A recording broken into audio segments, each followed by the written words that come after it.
आत्मा की खोज, अनंत शक्ति, आनंद और शांति, ईश्वरीय भक्ति के लिए जुड़े रहें हमारे चैनल से। आपका अपना चैनल गुरु अशोक तिवारी, लाइक और सब्सक्राइब करना ना भूलें। धन्यवाद। जय माता की, जय परशुराम। श्री गणेशाय नमः। प्रिय बंधुओं, प्राचीन समय में हमारे यहाँ पर गुरु और शिष्य की बड़ी ही सुंदर परंपरा थी। इसी परंपरा के अंतर्गत गुरु अपने शिष्यों को ईश्वर संबंधी ज्ञान दिया करते थे। अब इसी परंपरा की एक नकल अभी भी चली आ रही है, जिसे अधिकांशतः लोग गुरु पूर्णिमा के दिन अंजाम देते हैं। परंतु अब यह परंपरा मात्र एक ढकोसला रह गई है।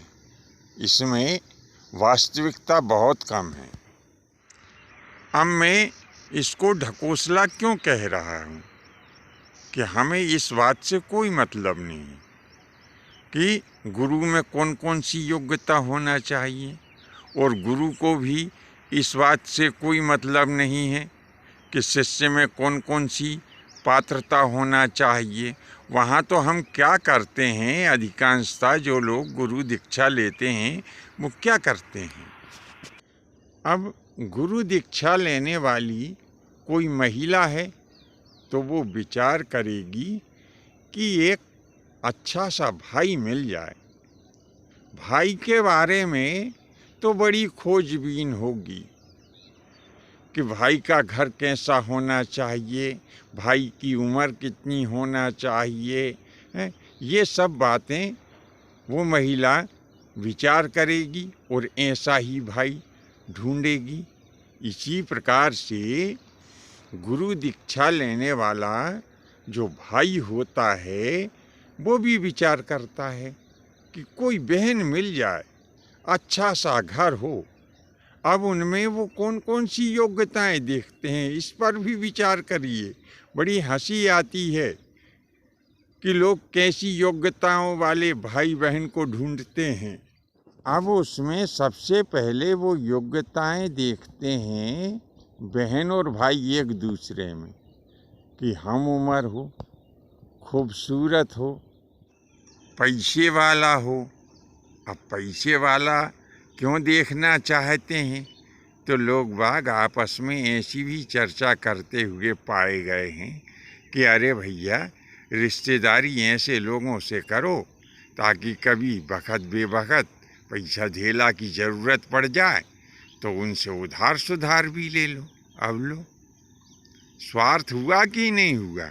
फिर और आगे योग्यता देखते हैं कि चलो पैसे वाला नहीं भी है तो कोई बात नहीं है, परिवार बड़ा मिल जाए, क्योंकि अपने को राजनीति का शौक है। कभी चुनाव उनाव में खड़े हों, मान लो सरपंची अरपंची का चुनाव लड़ने लगें, वार्ड मेंबरी का चुनाव लड़ने लगें, तो कम से कम ऐसा तो हो कि उनके परिवार में वोट बैंक ज़्यादा हो, तो रिश्तेदारी करने का कुछ आनंद आए।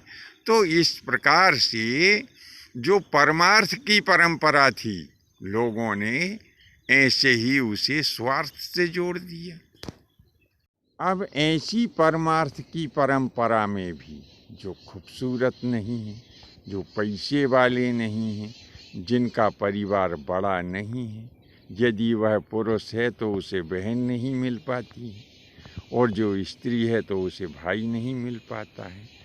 तो ईश्वर संबंधी जो हमारे यहाँ का यह पवित्र संस्कार है, इसको भी हमने स्वार्थ से जोड़ लिया है। अब शास्त्रों में तो यह कहीं नहीं बताया है कि दीक्षा लेते समय आपको गुरु भाई या गुरु बहन बनाना जरूरी है। शास्त्रों में तो यह बताया है केवल कि आप यह देखें कि कौन महापुरुष ऐसे हैं जो हमारे गुरु बनने के लायक हैं। गुरु के बारे में ही अत्यधिक छानबीन हमें करना चाहिए। लेकिन अब मान लो बहन के मन के अनुकूल उसे भाई मिल जाता है और भाई के मन के अनुकूल उसे बहन मिल जाती है, तो अब ये दोनों क्या करते हैं कि दीक्षा लेने के पश्चात जो इसके मूल में है, यानी जो मूल तत्व है, जो गुरु है, उन गुरु को तो ये भूल जाते हैं कि गुरु का क्या महत्व है। ये सब बातों से उन्हें कोई लेना देना नहीं होता है। बस नाम सुन लिए, बहन भाई बन गए, हो गया सब कुछ। अरे गुरु के महत्व को भी समझिए कि गुरु कौन है और गुरु से हमें कैसे व्यवहार करना चाहिए। तो ये गुरु और शिष्य जितना बहन और भाई को ढूंढने में बारीकी रखते हैं, इतनी बारीकी गुरु को ढूंढने में नहीं रखते हैं।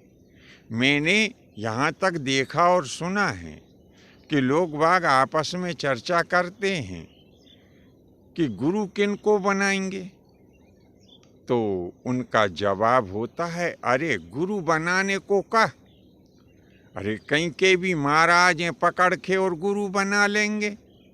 अपने गांव के महाराज ही बुला लेंगे, गांव को महाराज नहीं मिलेगा तो पड़ोस के बागांव से महाराज हैं बुला लेंगे, और बागांव में भी अगर महाराज नहीं मिलो तो और दूसरे कहीं के गांव से महाराज हैं बुला लेंगे। महाराजन को का काल पड़ो है, अरे कहीं के भी महाराज हैं बुला लेंगे और कह देंगे महाराज हैं पकड़ के कि भैया फूंक दे कान, बस। अरे वे तो एक बार नहीं 36 बार फूंकेगे कान। तो गुरु के बारे में हमारी ये धारणा है, किसी को भी पकड़ के गुरु बना लेंगे। अरे थोड़ा विचार करो कि गुरु क्या है, गुरु में कौन कौन सी योग्यता होना चाहिए, कौन व्यक्ति गुरु बनाने के योग्य होता है और कौन गुरु बनाने के योग्य नहीं होता है। इस पे विचार करते नहीं है, बस कहीं के भी महाराज बुला के पकड़ के नहीं और कान फुकवा लेंगे।